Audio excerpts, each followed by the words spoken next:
Hello YouTube and welcome to episode 6 in the Serial Experiments Lane reaction series. So I know I said I was going to try to do 2 a week from here on in and that was going to line up beautifully right to the end, but yeah, I was sick at the start of the week and that's kind of snowballed into Monogatari getting delayed, into Lane probably not getting delayed, but there's going to be less Lane as a result. I mean, shit happens. I'm sorry about it and that kind of thing. But yeah, so say we get through to the end and we're through from the end, maybe I just watch 3. It's maybe something like that. Still get us on that same time schedule. I seemingly have a bunch of extras that I'm looking at as well at the moment too. Some PS2 game cutscenes and some promos and stuff. Whatever LAF dot something is. Weird. So we can maybe dive into that as well. Anyway, Lane will come out. It'll come out when it comes out. Either way, I thought I should dive into the comments from last week. There's 3 of them. They go into a variety of points, so I didn't really write out a summary, but I'm just going to have a read now and summarize what they said. So first comment here by Simon. First he remarks about what's the sister's name again? Mika. First he remarks about Mika. She seemingly is the only sane one, I said. Well, that didn't last long, did it? Yeah, no, she has seemingly gone off the deep end. She was our kind of one of the saner characters. Her and Alice were like the only real sane characters we had left. The dad's turning a little bit, but he's still like kind of crazy and weird and demented. So we're not going to trust him either. So that was an unfortunate series of events. I like this second point by Simon as well, where he talks about the moment you start to understand what Lane's about, the moment you realize that you don't know what's going on. You know, it's not meaningless imagery. You can kind of take from it what you think about it, right? There's not a concrete answer in that kind of same way to a lot of other shows. And I think I really appreciate that about Lane. It's truly experimental is a meme word. I'd like to not to use it, but it kind of is, right? It's truly artistic, where you can the beauty's in the eye of the beholder. You can look at a piece of art and you can say, what were they trying to say through this? And of course, the author's got some kind of idea, but death of the author and all that, I'm allowed to take from it whatever I can take from it, and that's really cool, and I love that. He also kind of talks about the show being kind of PSA, like kind of it's telling you the bad thing and don't do the bad thing, and you should do the good thing instead.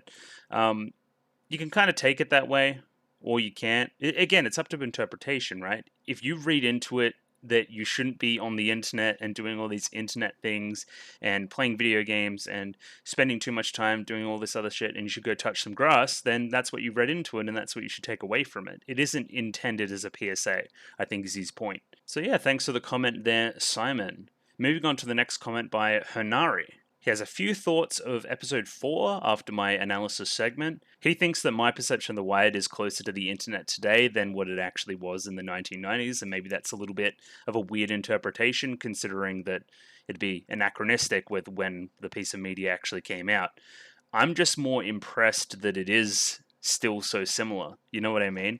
That you can take some of the concepts that they've been talking about and apply them to today. And that's like premonition shit. That's like crazy. It's insane how much of it can translate. And that's only a good thing. That's why I like it. And that's kind of my interpretation. They also say that the asking for permission to go home is a Japanese etiquette thing. That kind of went over my head. So when Lane asks her friends if she can go home, it isn't like weird and kind of childlike in the way that you would intend it in the West. It's a little bit more normal in Japan, at least in the 90s. Has not many comments on the 5th episode, but kind of talks about Reiichi Nakaido. He did the soundtrack for Lane, and it was something that I commented on in the 5th episode that it was particularly good. He's been a musician since the late 60s, so he's been around a while. Hence why he probably hasn't worked on as much anime. He's been doing a bunch of shit. He's been part of a bunch of different bands. There's some Japanese characters there. RC Succession, Chabo Band, and then more Japanese characters. I know I'm very white. He was also voted the 3rd greatest Japanese guitarist in a 2019 poll. So yeah, if I hear good guitar work, it's probably him. This kind of reminds me of when... it's on the tip of my tongue. There's another show that has definitely gotten like popular musicians in and did work, and then they haven't really worked on anime again, and it's kind of a one-off. I don't know. Weirdly enough, it's Stuart Copeland and Spyro. That's one of the ones that's coming to mind. Yeah, if you don't know, he's the drummer for The Police, and he did a bunch of work on the Spyro game soundtrack, which is kind of insane. And yeah, that soundtrack's one of my personal favorites. So I like when they get these ringers in from the musical world that aren't exactly composers and get them to work on some composition. I think it's pretty good. Last comment here by Alexander Dunkelheit goes into the opening shots of the episodes in a way, which are constantly repeated, so they are evidently important and they are worthy of a little bit more analysis than I've probably given them so far. So it's kind of the only predictable thing in the show, you know what I mean? It's getting more and more disjointed, more and more Evangelion-like. There's kind of the green shots of the city, which is green, kind of a more disgusting green than a safety green that we've been seeing in Monogatari a little bit. Then the shot of the traffic light turning red. So again, we've talked about traffic lights in Monogatari as well. Again, from green, safety, but disgusting, to red, which is danger, but a little bit more electronic. Something in that, maybe? Alexander also notes that he's watched the show multiple times, and upon rewatch, he forgets certain scenes exist, but really, really remembers others. And I think that changes from person to person. It's whatever particularly resonates with you. That's kind of the same way, because I write a little recap before I do these videos of last week. So I run through the episode quickly again. And yeah, even now I went through and I'm like, oh yeah, that scene existed, right? But some other scenes, like right in my head. So I'm thinking the scene with not Alice, Mika at the door, where her like part of her soul is like draining away. She's like crying ghost person. That's crazy. That's gonna stick with me for ages. Such a great image, right? But other stuff, other scenes, just like straight over my head. Don't even remember them at all. Goes more and more into episode 5, which I think was the trippiest so far for sure. So the gods monologue into the new religion by the knights, kind of this connection there. That's pretty obvious stuff in the beginning. There's scenes of Lane talking to different things and beings. Again, one's a doll, one's a mask, one's her dad, one's her mum. Lane says she wants to hear new stories, but the doll doesn't have any new stories. Again, a doll is a physical representation of what we already are. Of course, it's not going to give her any new stories. The doll and subsequently the mask and the mum and the dad can be seen as a substitute for a computer in the room as well, which is another interesting perspective. So the creepy antique mask then, right? Talks about the prophecy already being fulfilled, about history, about how events are linear, about how all things precede other things. Is this mask the embodiment of history, culture, tradition, all these other things, right? Then I guess we could see the parents as a look into the older generation. Talks about God, connection, sharing ideas, creating a new world, a new plan. Is there something that exists beyond what we already know? Alexander also takes the view that it is kind of like the human instrumentality project from Evangelion. I think I'm going to talk about Evangelion a lot during this little series. Again, the loss of physical form, the assimilation into one whole, a conglomerate of ideas, losing again. The moral of Evangelion, and I know a lot of people have different interpretations on this, but my takeaway was that human connection is important. The touch of another human, that whole thing. What was that last scene in the end of Evangelion on the kind of red beach area even about, if not that, right? They've rejected becoming the orange goo. They've realized that human experience is the trials and tribulations of living, and living is good. You should live, right? Lane's taking a very different perspective. It's almost advertising for the assimilation. But is it, like, again, a warning? Lots of stuff to think about. Lots and lots of stuff to think about for sure. And yeah, Alexander ends the compliment by saying, "That's all I have for this one. My brain hurts." And it's hurting my brain too, but I should be perked up on the coffee today. We should be good enough to go into episode 6. Before that, I have a little recap of episodes 4 and 5. Episode 4 starts with Lane being increasingly interested in her Na'vi, to the point of worrying the rest of her family. That is, Mika kind of getting worried offhandedly, and then the parents being more worried, as is revealed later. More importantly, the father is worried, and he was the one that kind of got her into it in the first place, if you know what I mean. So again, that's big warning signs. We switch to a small cutaway where an old man is being chased by a small little girl, and then he is captured slash maybe killed. I don't know. Either way, the girl turns like big and scary and has an adult voice, and yeah, it's very unsettling. I didn't like it. We switch over to the girls at school and are talking about more and more people killing themselves, seemingly having already forgotten about Chisa, which is a little bit weird. They note that Lane has also changed somewhat, and we can see it on her face, right? Before she was a little more expressionless, and now she is expressionful. She has lots of smiles and little giggles and stuff, and it's, yeah, not the Lane we used to know. The blurring of the lines between screen Lane and real Lane, I believe. They get to talking about a new game that is sweeping the Wired called Phantoma.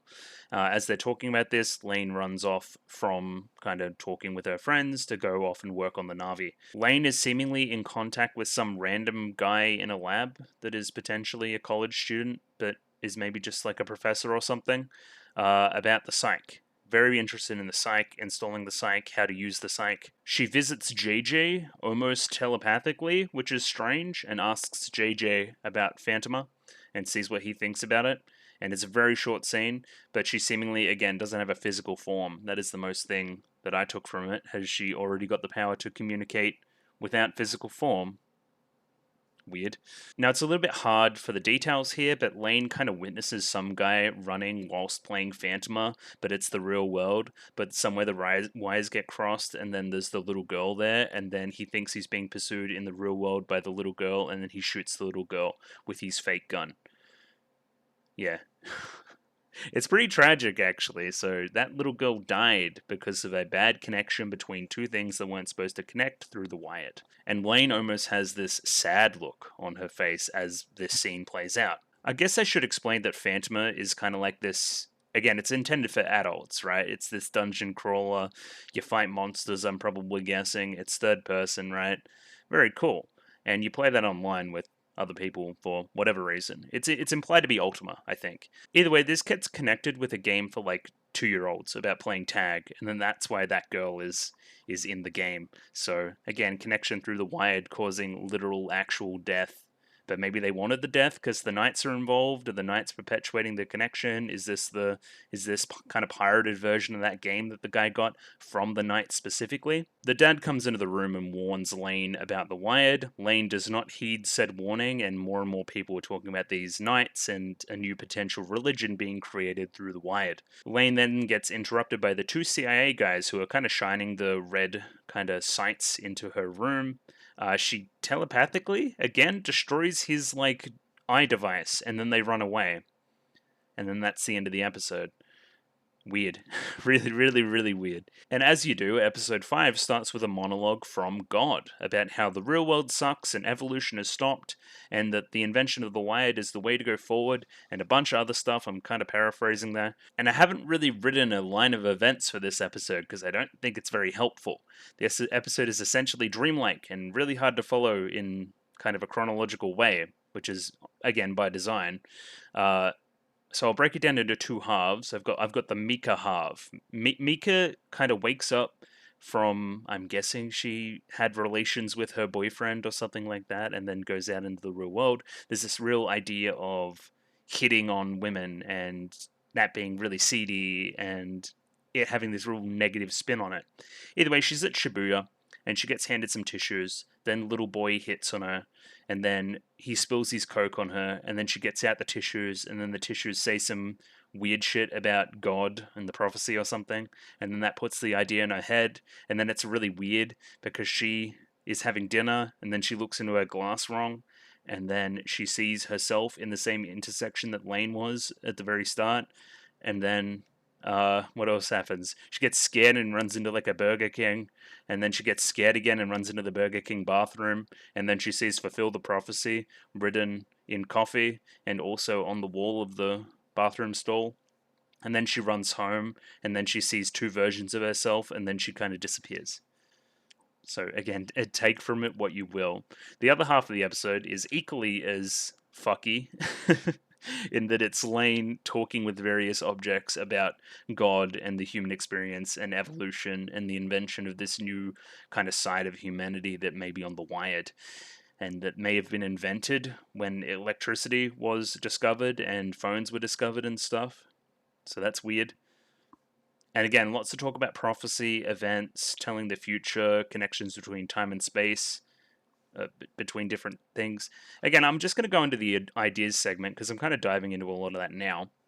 So the first idea I've got is the religion of the wired / God / new realm created from electricity. So all this other stuff, there may be some side of the wired that we cannot perceive right now without dying.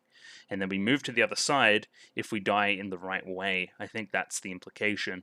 Again, more this is a visual idea, but time and space connections between different things, connections between different video games, connections between different people, connections everywhere, represented by power lines. So power lines still extremely important to the visual identity of the show. Bad connections between things that shouldn't be connected end in tragedy. This is specifically talking about that kindergartner game and Phantoma.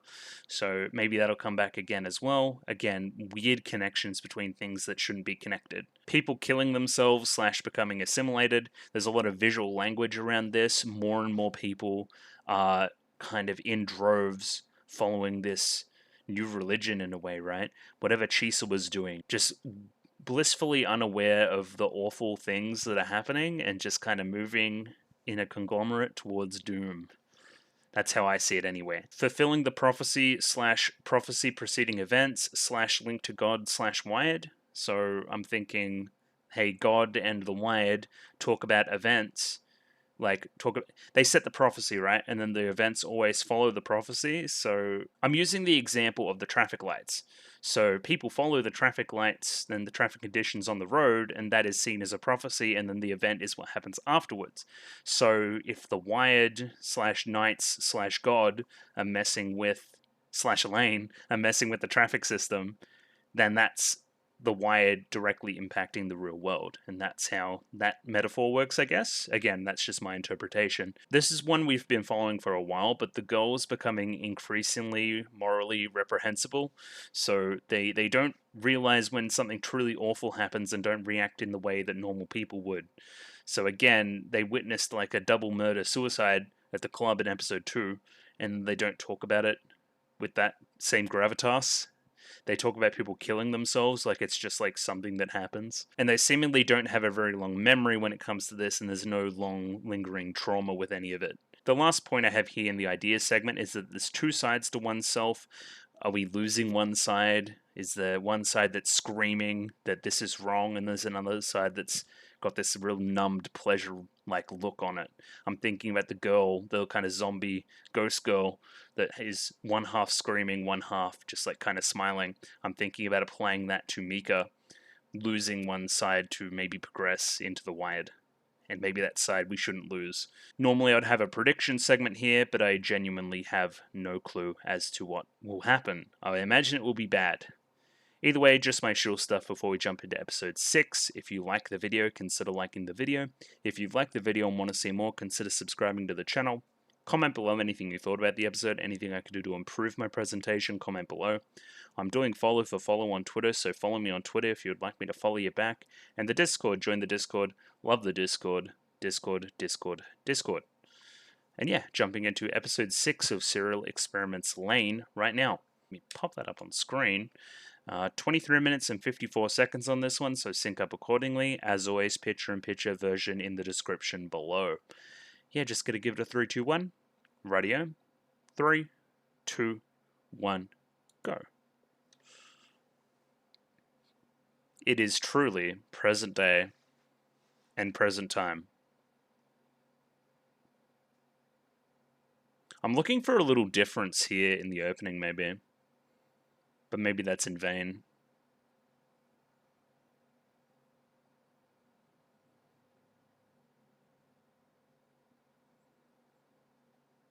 This is a bop.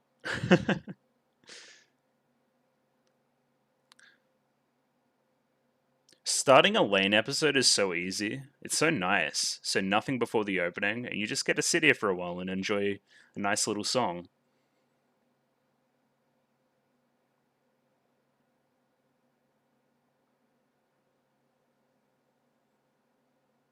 I like the little shh, you know? Again, that kid is gaming. Think about it.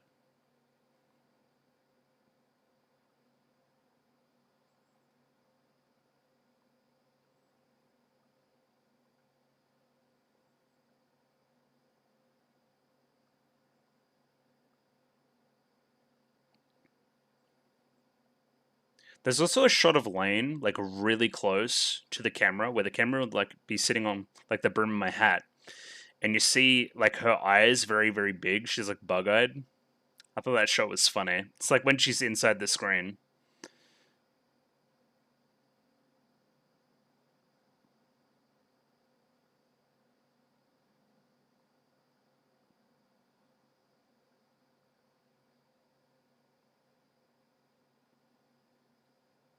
Honestly, a really great opening.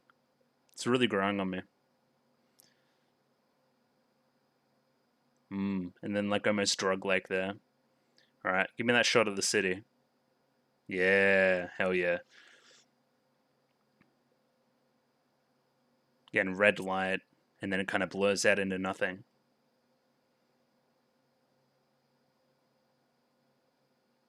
Your voice sounds pretty small. Extending life. Small voices. Those that don't matter. Kids. I mean, we've been talking about kids a lot throughout the entire show, really. Kids are the smallest voices? Kind of. Okay, what's going on? Scary dad? Yep, Lane's still up. It's scary. What does that look? Ooh, that was terrifying.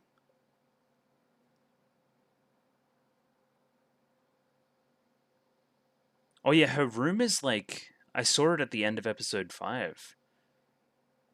It's like way worse than it already was.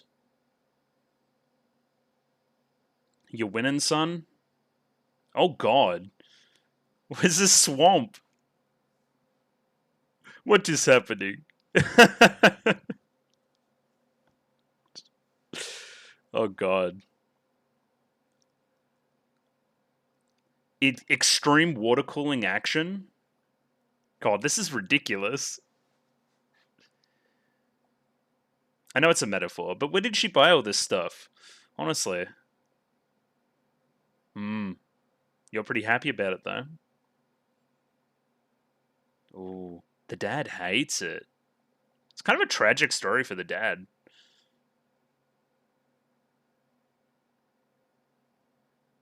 Yep. For what? Verified that register. Oh god, you're like in a, like, super heaven. What is happening?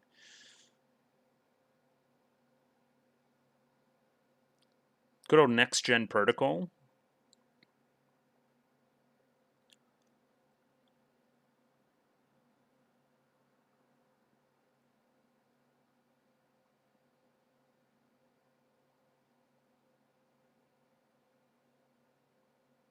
The music's great, by the way. You have more friends than I thought you did. Okay, so these are the knights. Wait, okay, that's a huge revelation. I'm recording, right? Good. I'm like, oh shit. Like blown out lights there. Lights, power lines. Still going to school, still that same shot. We need these CIA MFers to get on the case. Terrifying? That is certainly a kid.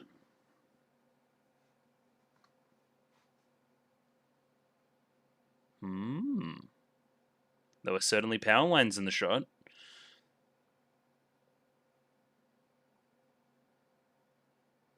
Are you gone? You've been left below, Lane.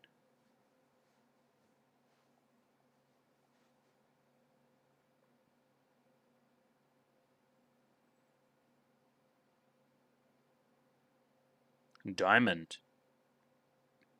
The crossing of lines was something I saw there too.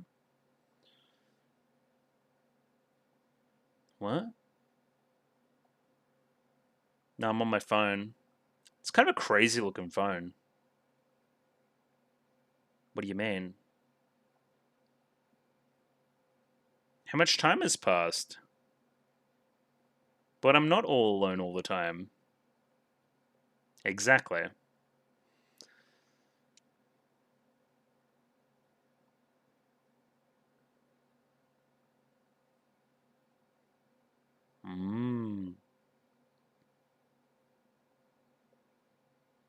It's true.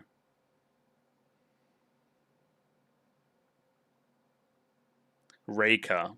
It's the first time I've heard her name, I think. Kind of sights. Yeah, mine's a secret too. Alice is still like, what the fuck's going on?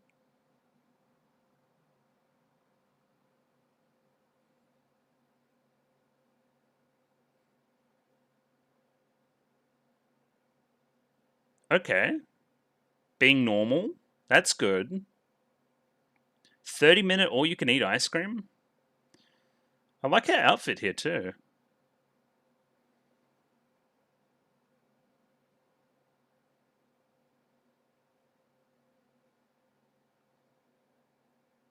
There you go. Being normal? I mean, Lane certainly isn't normal though. And she does have a history. Oh god, the kids again. She does have a history with messing with traffic conditions.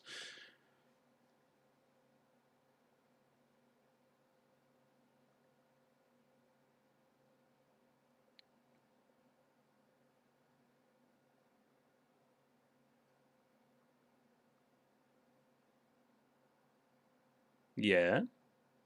I love that frame too, back there. Kids are still all looking up. They're just giving their energy to Goku, it's fine.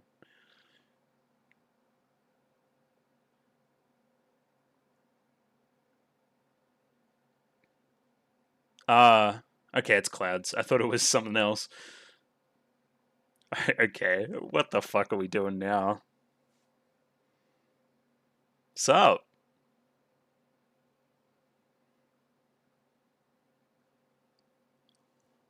Everyone's seeing it too? Everyone's seeing it too? It's not a hallucination? What do you mean?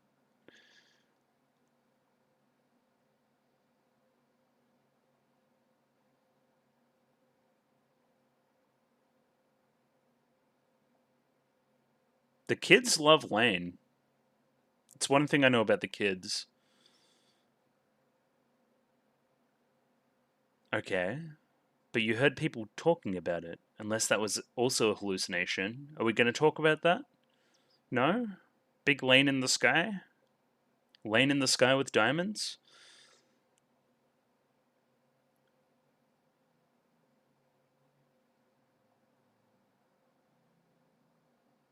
Is this Mika?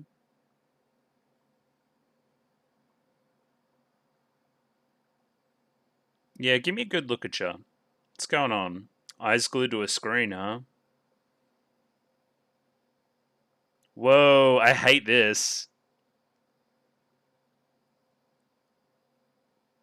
She's gonna frickin' kill herself, isn't she? That's it. I hate that shot. I hate everything there. Yeah, take me back to my swamp bedroom. Okay, so people did see it. I was deeply unnerved by it too. It wasn't a natural phenomenon.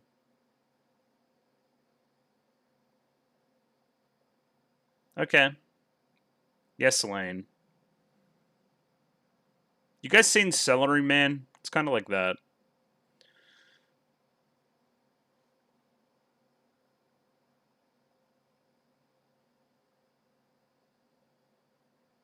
Okay, what are we doing?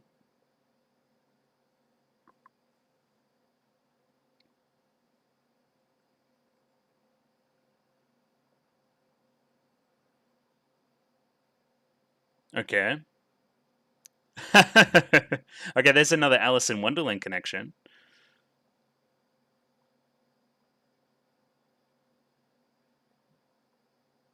Most people can only manage ears. This is hugely interesting.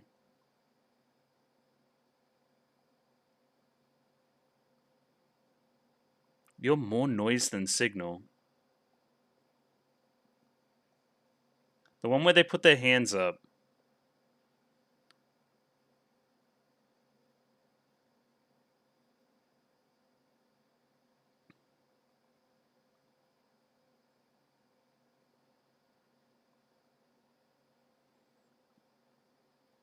This is your search result. This is Google man speaking.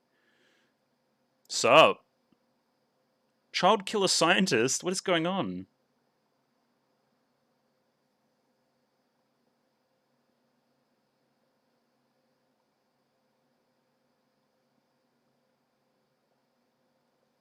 But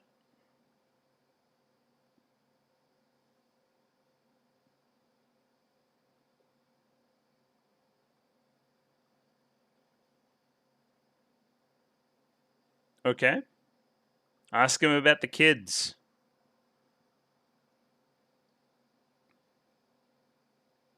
You already know. Do you want to clue me in then?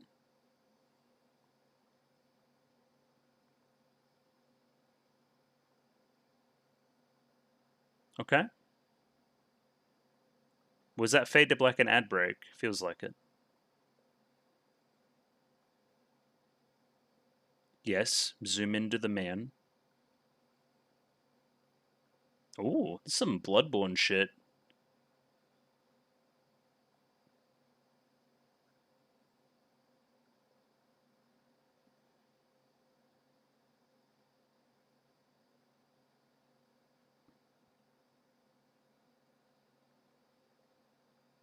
Hmm. So do you, sir. Kids is like an acronym.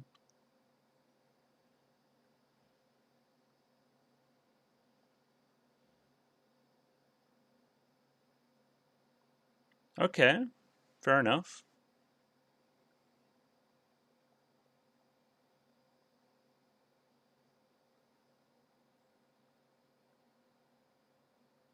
Yeah, but tell me the information. Experiment data from 15 years ago. But what happened? Explain.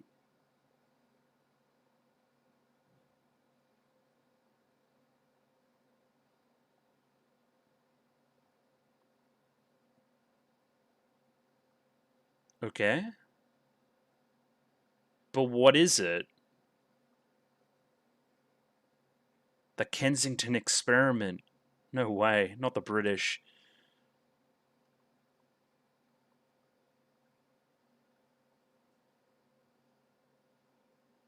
Really? Okay. Is Lane a special case?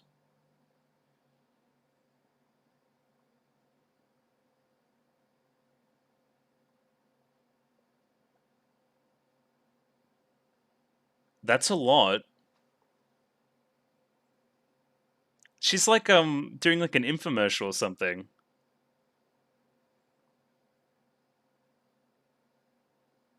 Okay, so if you harvest enough kids, I'm gonna have to read that.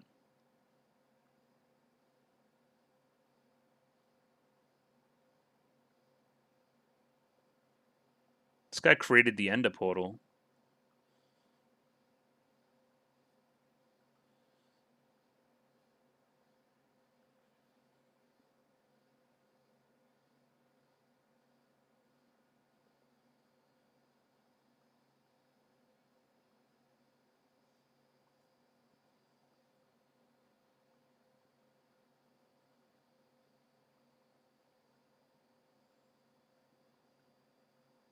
Yeah, but what was the effect it had on the actual kids?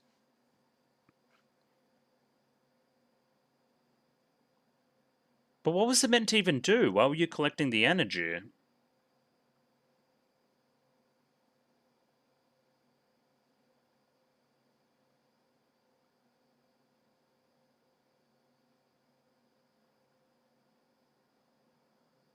Whoa.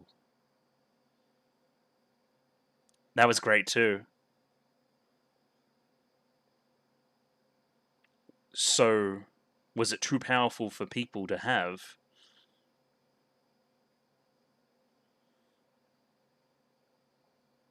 And then probably subsequently by the knights or something, right?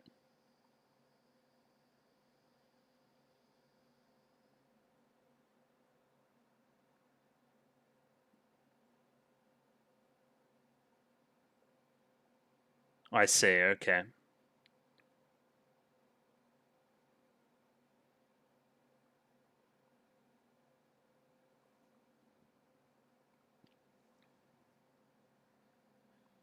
Hmm.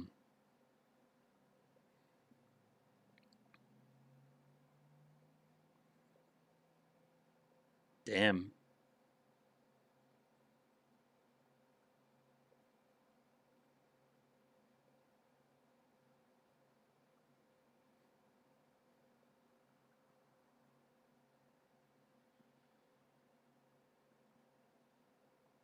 Okay. It was nice meeting you too.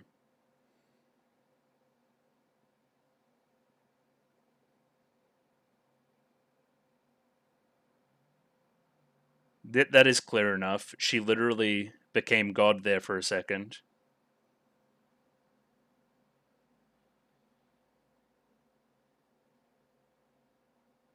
Oh, a bit bashful.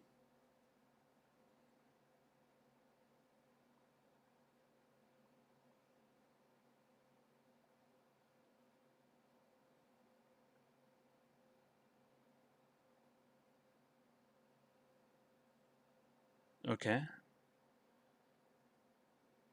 Oh, your body in the real world.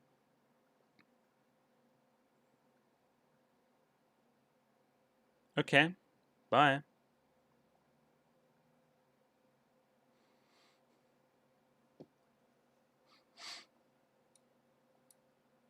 feel like I had a sneeze coming and I was gonna be prepared to mute, but it didn't. It didn't end up eventuating. I guess I could always mute it in post too. Okay, big old cross there too. That's good. Yeah, that's what I would have thought too. Okay, yeah, but how about the real world? And how about like these CIA people? What are they gonna do? Is that me falling asleep in front of the computer after uploading?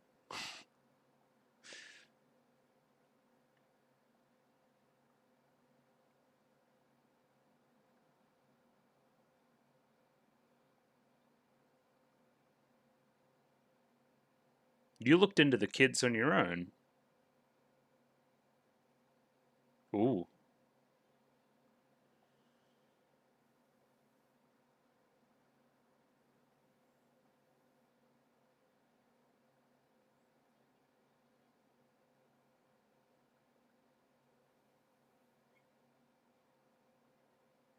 I mean, they are.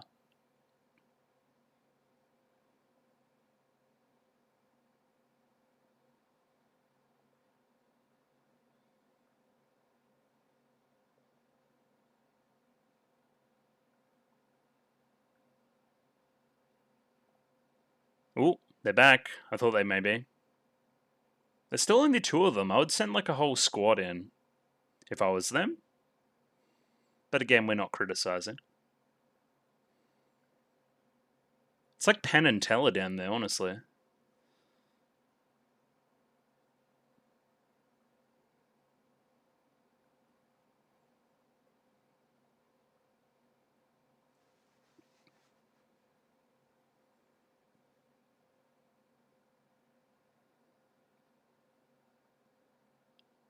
Aren't you just gonna do the thing again where you explode his eye thing?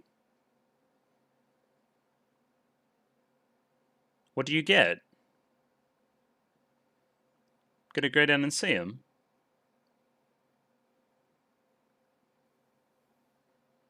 I love this too. I'm gonna talk about this.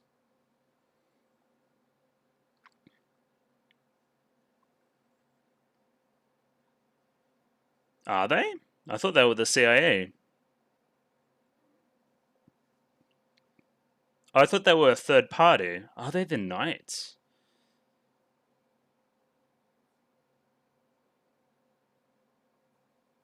Whoa!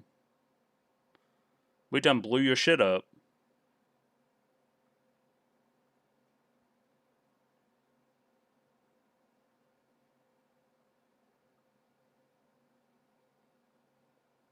Okay, so there's actual physical meaning to that too.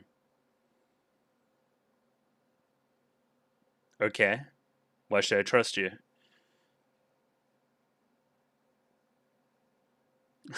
Refuses to elaborate, leaves.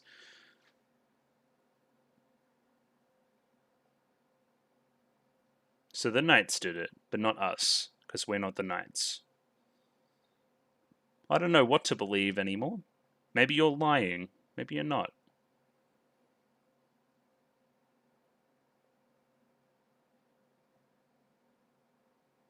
But you called them losers and then they tried to blow up your shit. Okay. Very interesting episode. Lots and lots and lots to talk about.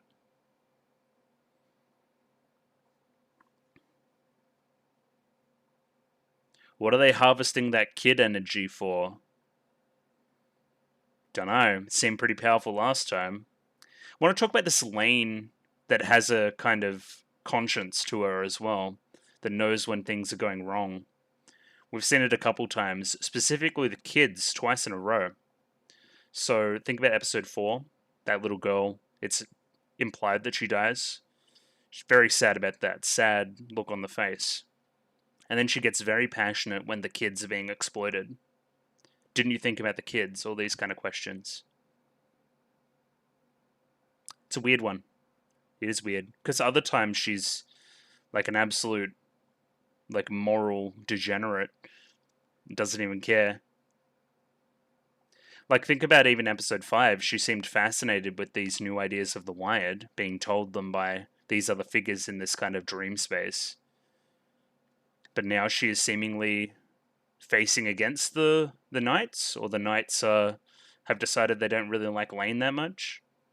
Either way, Lane seems to have some kind of special ability that others don't have to actually put herself on the Wired and kind of transmit her full self. Also, her room is now insane, but anyway, we'll get into it.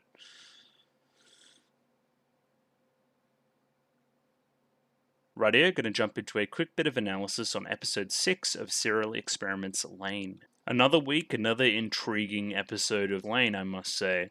A lot of concepts here. A lot of side details that explain a lot of mechanics about the Wired, which I found very interesting as well. A real focus on the episode's title, in kids. Both the capitalization of kids as an acronym for the experiment, as well as kids in general. The kind of entire episode is about it. And yeah, I guess I'm going to persist with this format too, which is good. So yeah, gonna dive into the episode now, I guess. What did I think about it in one word? Great. Yeah, it was great. Pretty consistently enthralled by that episode, I will say. Yeah, probably one of my favorites so far. Just really had me from start to finish. Didn't really get distracted. Kind of just, zeroed in, and that's what you want. That's what you want out of good media. Lets you focus on it and not get distracted. But either way, I've got the episode up here, obviously, and I'm going to hit play, and we're going to see what I could find in a rewatch, basically. So again, I've talked somewhat about this shot already, so I won't go into greater detail again. But it's nice that it's a very... So from the opening, from the present day, present time, into the opening, into this, it's all very similar. Helps you get relaxed, helps me get like kind of comfortable. I don't know if you've noticed, but when I do reactions to other stuff on the channel, it'll be you're straight in, you straight have to focus, and I'll end up like not speaking very often and just kind of going okay, and like I don't know if that makes for good content. So I kind of like this to just ease me into the recording. It's actually quite nice. And here are the opening lines of the episode before the title. If people can connect to one another, even the smallest voice will grow loud. If people can connect to one another, even their lives will become longer. And then kids. Lives longer. Talking about the professor there. Hodgson, I think was his name. He's extending his life essentially through the Wired. The kids are giving energy. What does that mean? What did it do to the kids? Is that happening en masse? Is one conglomerate at the top of everything getting all of this energy? Whatever they're going to do with it, it can't be good. And even the smallest voices can become heard. That's definitely true on the internet, for sure. People that wouldn't typically be famous have become e-famous. That's definitely true. And yeah, there's no preconceived notions about what you look like, unless it's a video like mine where you're constantly looking at my face. A lot of people just, nobody knows what they look like, and they do YouTube, and they're hugely successful, and their voice is being heard by millions every day. And I'd have to go back to other episodes and check, but I don't know if this is always capitalized in the episode title. I believe it is, but if it isn't, then this kids is the acronym kids instead of the concept of a child. Always that power line ambience too, always going off in the background. Always, again, one of the signatures of Lane has to be. Now, this opening was terrifying. So we see the dad. He's probably just going off to bed now, you would think, probably later at night, as you do. Again, I don't know what this look's trying to say, but it certainly is terrifying. And he notices that Lane's still up, basically. He puts his foot down. He notices that it's wet, question mark, and then his eyes widen. He obviously hadn't looked in the room since episode 5, where we looked into the room and it was like a terrifying, like, coffin cave sci-fi disaster. And now it's gotten even worse. There's water all over the floor, and she seemingly hasn't noticed. She doesn't really care for the real world and what her real bedroom looks like. Again, is there even a bed now? I don't think there is. She kind of sleeps in the chair. The water is obviously from the cooling of the system, which is a theme that comes back later in the episode. Yeah, she lives in kind of a swamp computer nightmare realm, which is not great. Not great for her psyche, I can't imagine. No light, only the blue light from the screen. At least I've got a light on in my room, and I have a blind over there. I love how kind of stupid all the sci-fi stuff is too. Like, what is this? What does this screen here do? What do you reckon? Right? Is that in the way? Kind of. But it's like lightning on a screen, and there's like VCRs everywhere, and this looks like an oven up here. Like, I don't know what's going on. It's honestly strange. So Dad obviously still terrified. Let's contrast this with how Lane's looking. Yeah, she seems pretty happy about the whole situation, if I'm honest. This, again, I'm contrasting this with there's two faces on that ghost girl. One that looks very much like this, and another one that's screaming. And again, we're talking about two sides of all these characters. Maybe this moral code Lane is the real Lane, the one that realizes that something's gone awry, right? The one we see in episode 4 with the kid, and the one we see during this episode when she's kind of outraged at what the knights are doing. And then there's this one, this blissful ignorance, kind of sitting in this almost fugue state. And again, we've always talked about contrasting lanes, real Lane and screen Lane, but now the two are becoming fused even more. It's hard to recognize which one's in control and when the other one is, you know what I mean? Now, it's not hard to realize what we're looking at here. She was sitting in kind of a very white space, all alone, talking into the ether. It can be implied to be somewhat of a heaven. And she basically says a bunch of computer bullshit. And then the knights, it's implied to be the knights, are talking back at her. This reminds me, you seen that episode of Futurama where he talks with God, Bender? Yeah, it reminds me a little bit of that, which is funny. Just kind of this otherworldly noise coming from somewhere, personified by a cloud, taking the place of somebody that knows everything in this realm. And of course, we see a very expressionful Lane, where a lot of the time she's expressionless. In this wide realm, she can be anything she wants to be. Yeah, just seemingly like a conversation with like friends or something that she's just having in time space in like a random like heaven place, you know what I mean? Why are you guys so nice to me? And it's kind of, you hear the sound of them speaking, you can kind of hear their side of the conversation in a weird way. I know it's probably taking a similar speech pattern to Japanese, so it shouldn't really translate for me very well, but you can kind of hear it in a conversation. There's definitely one party talking, then another party talking back. But why are you guys so nice to me? I think they know Lane's very powerful, right? They want to get on Lane's good side.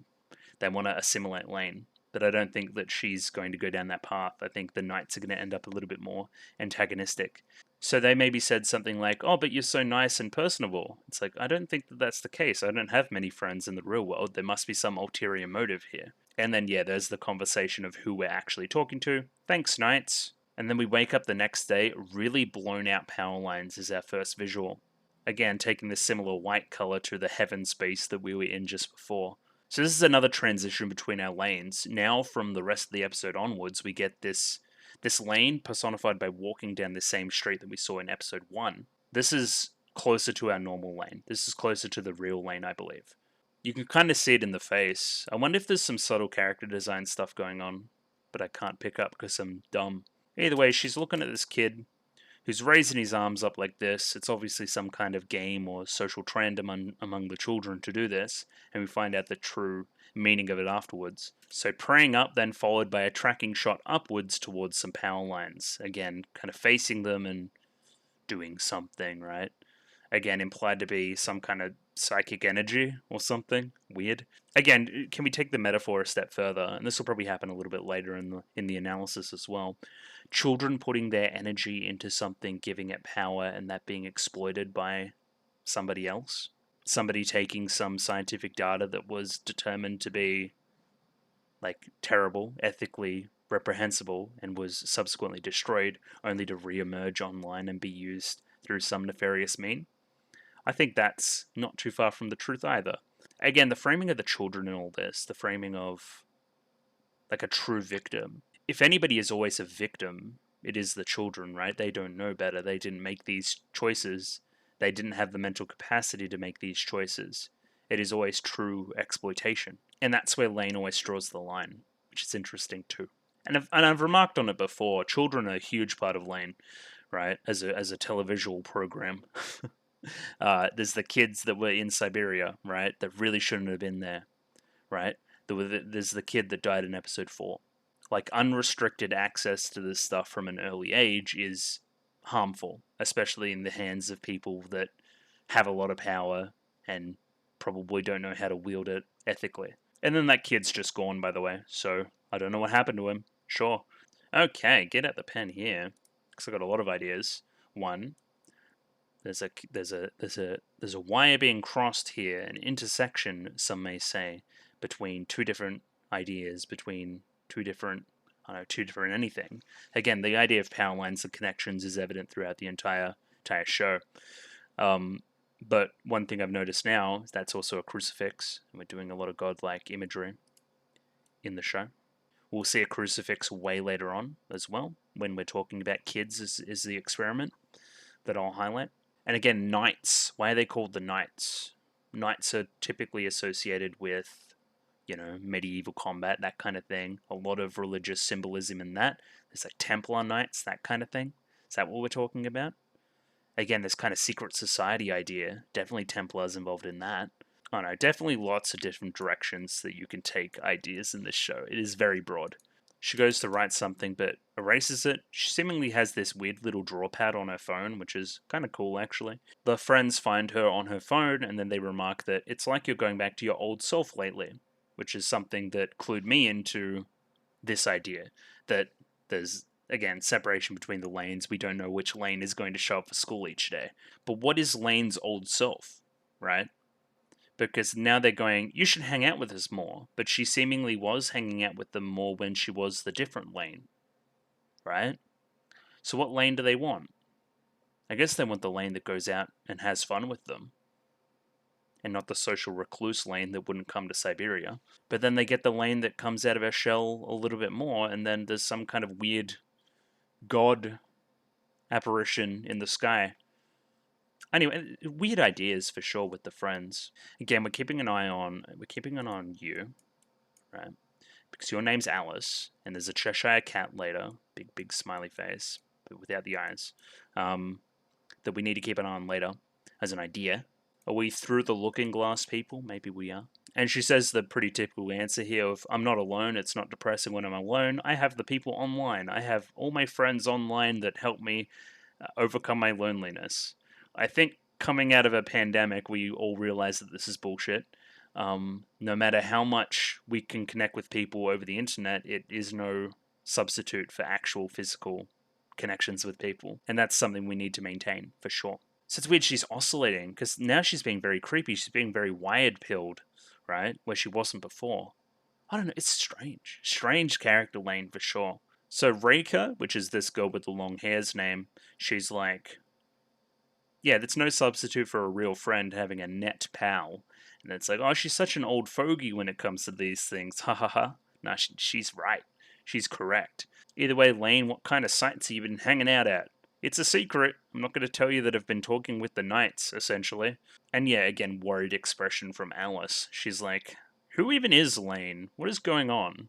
She's basically me. We get a short little montage here of Lane doing friend-like things with her friends, which is nice. She should do more of this, acting normal. A little bit of makeup on, got an earring in as well.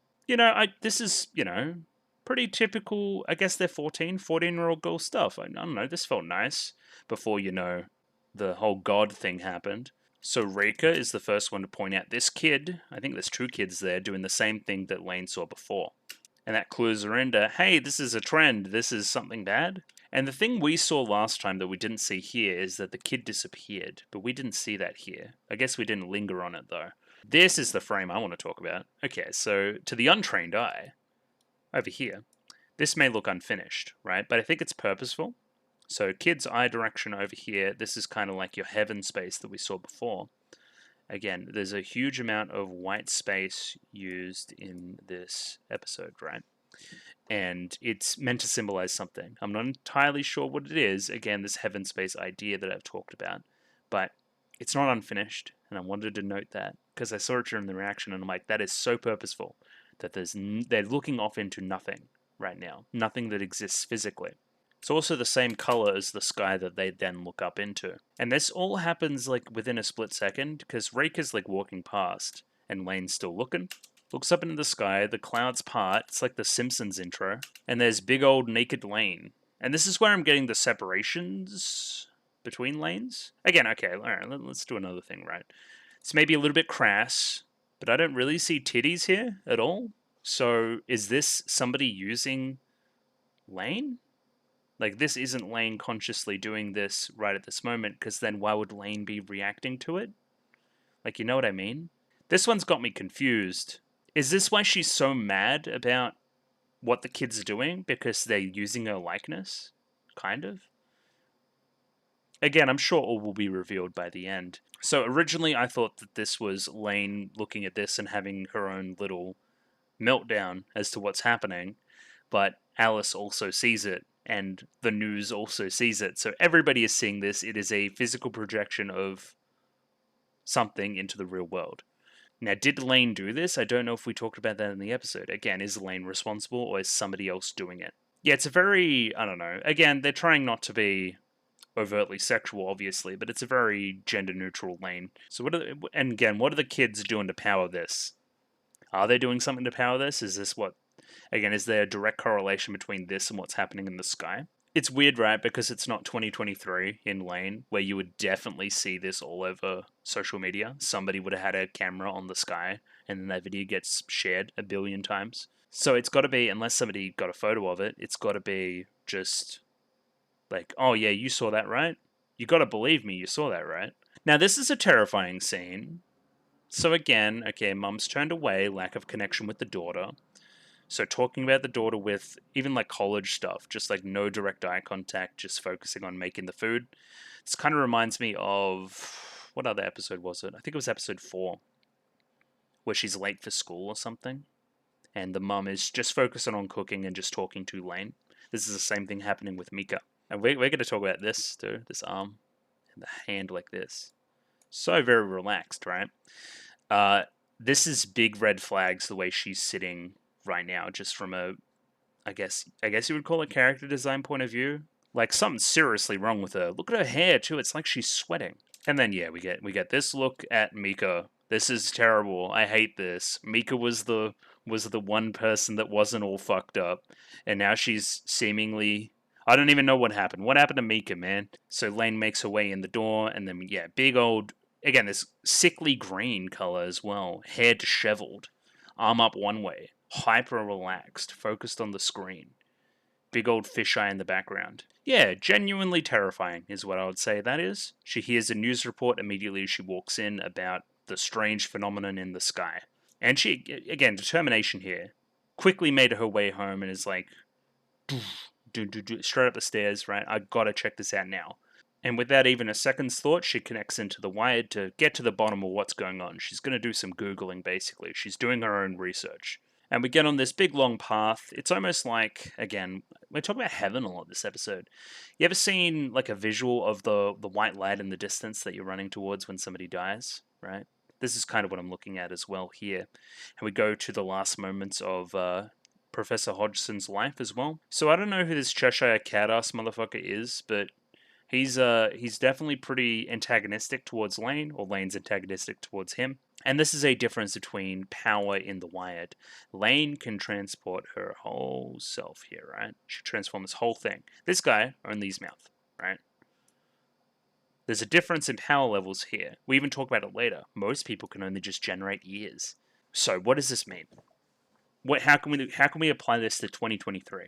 There's a lot of people that are just lurkers, right? A lot of people that just listen, just take information in, don't comment at all.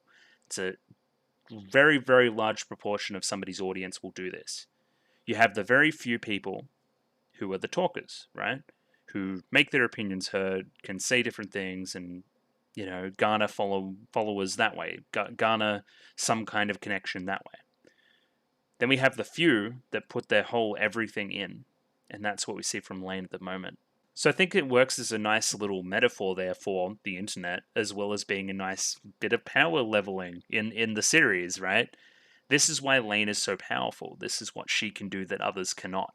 And then, we get the line Cheshire Cat wannabe, again invoking Alice in Wonderland, which we've done a couple of times now. So even having a conversation with Lane makes him a hero with local users as well.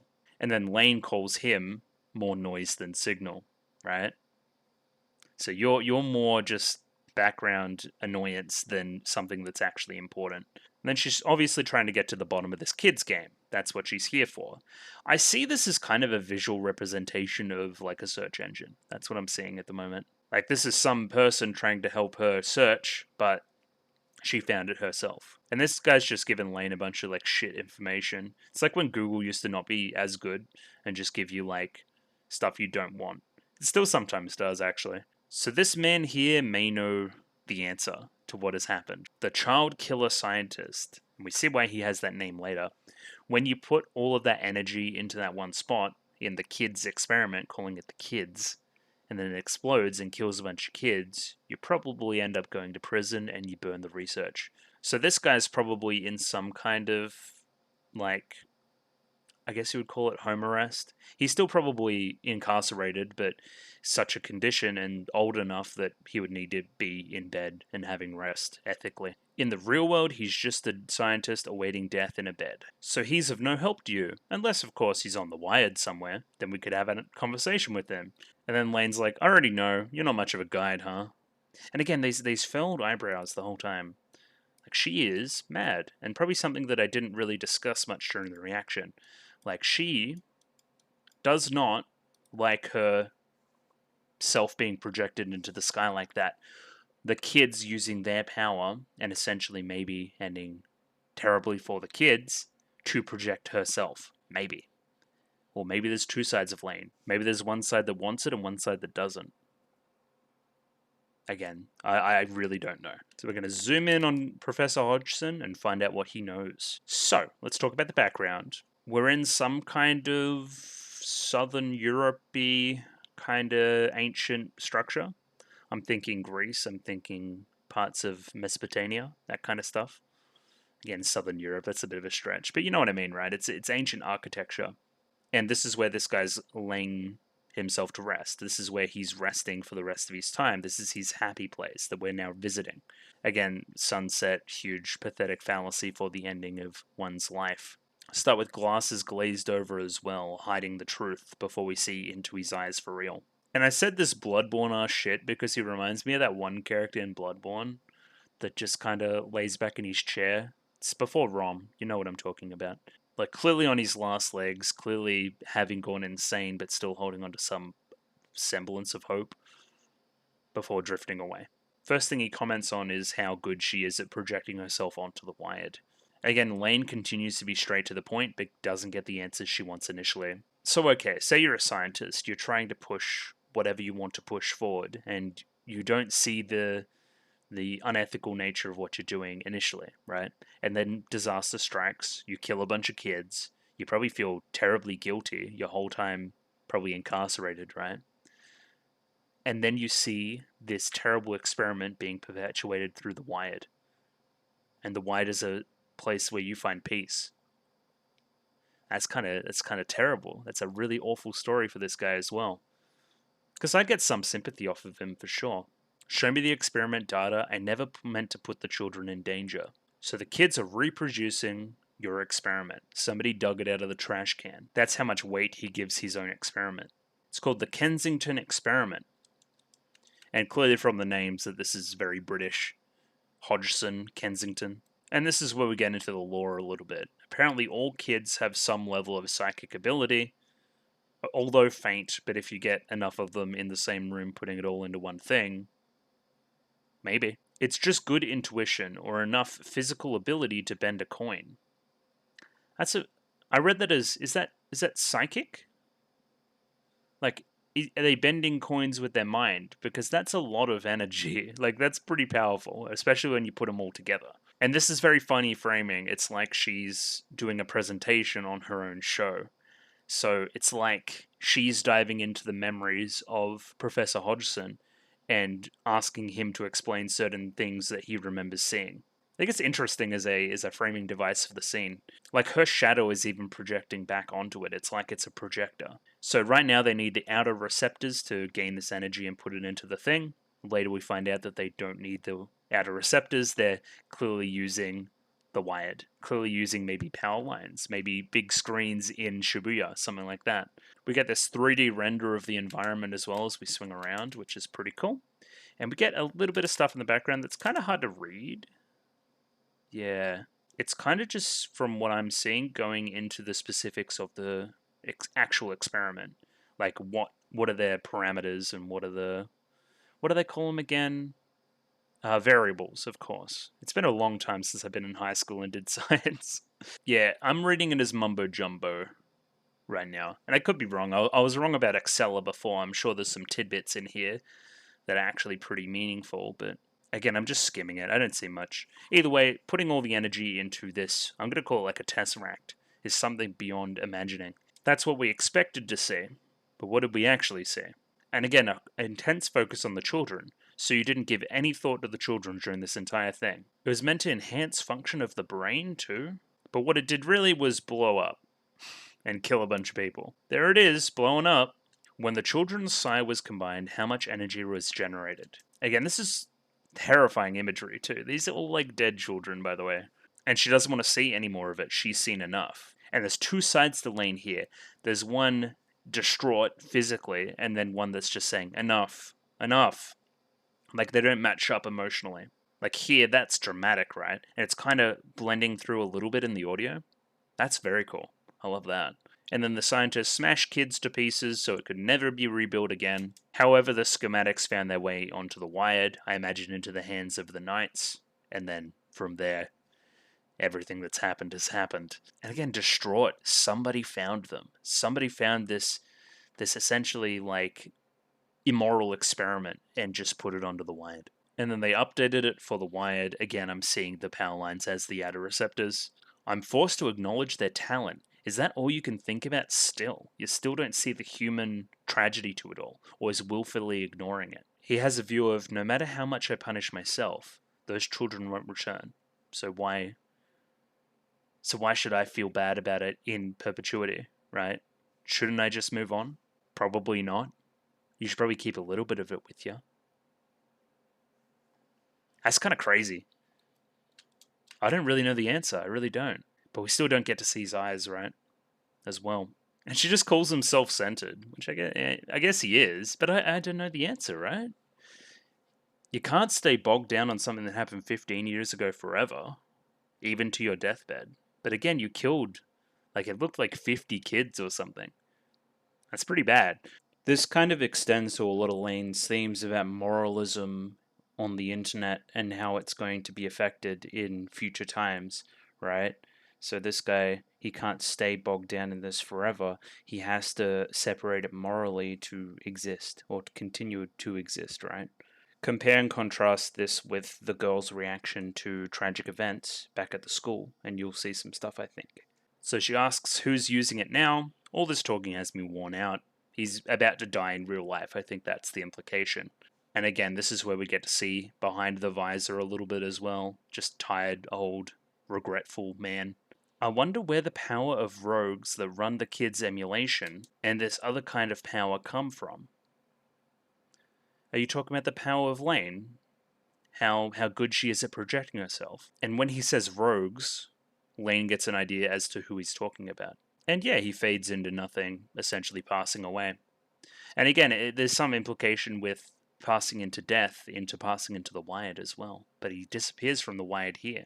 And a fantastic little effect on the transition out too. Yeah, right there.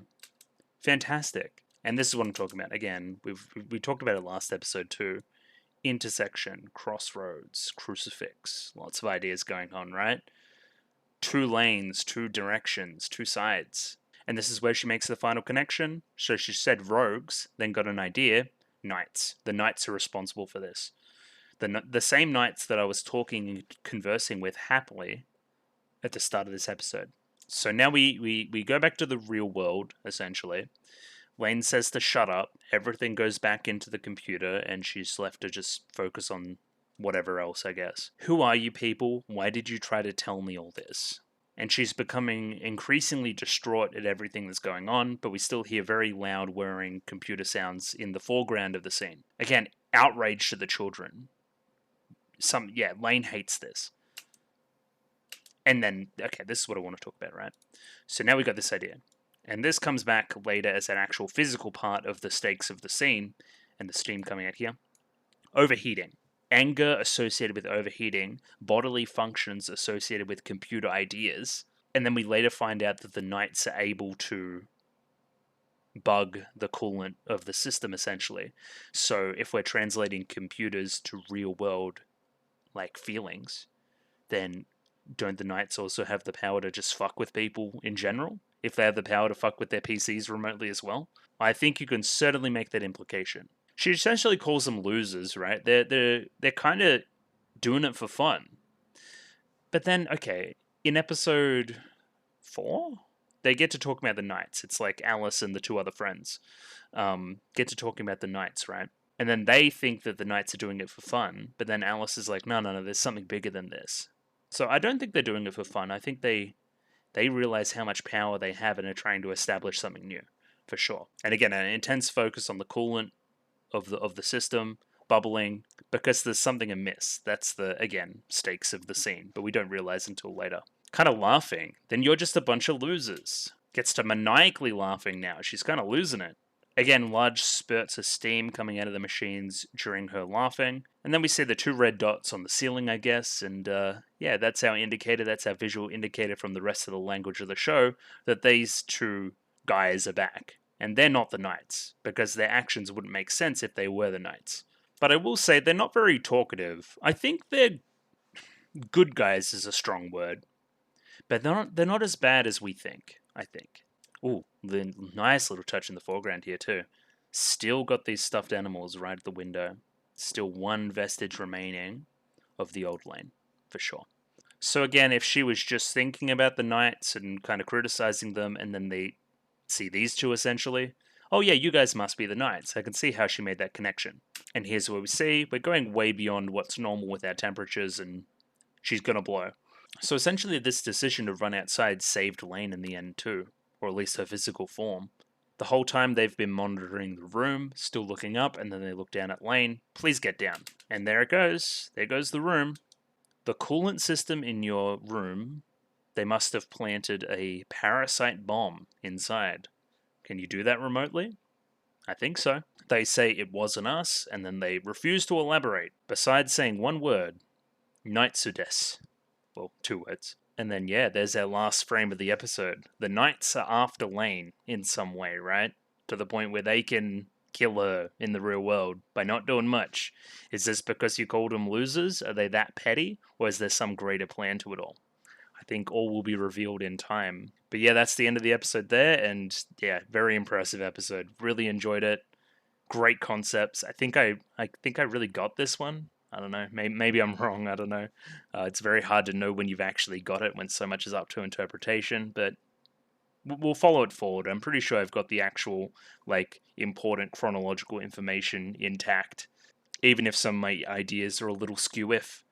Either way, cool episode this week. Sorry for only the one, but it is what it is. Where do I think we're going next? I think the knights are going to become more openly antagonistic. We may hop into some different vignettes with some different characters. I think Alice is due for something to happen to her, I think. But yeah, I don't know what else to expect, really. I guess we'll see what Lane throws up for us. That's about where we're at this time, I think. Just my show stuff one more time before I leave. If you like the video, consider liking the video. If you like the video and want to see more, consider subscribing to the channel. Comment below anything you thought about the episode, anything I could do to improve my presentation, comment below. I'm doing follow for follow on Twitter, so follow me on Twitter if you'd like me to follow you back. And the Discord, join the Discord, talk about Lane on the Discord, talk about other stuff on the Discord, suggest new shows on the Discord, lots of stuff on the Discord. Alright, I'll catch you guys next week for more Serial Experiments Lane, and thank you very much for watching. I'll catch you later.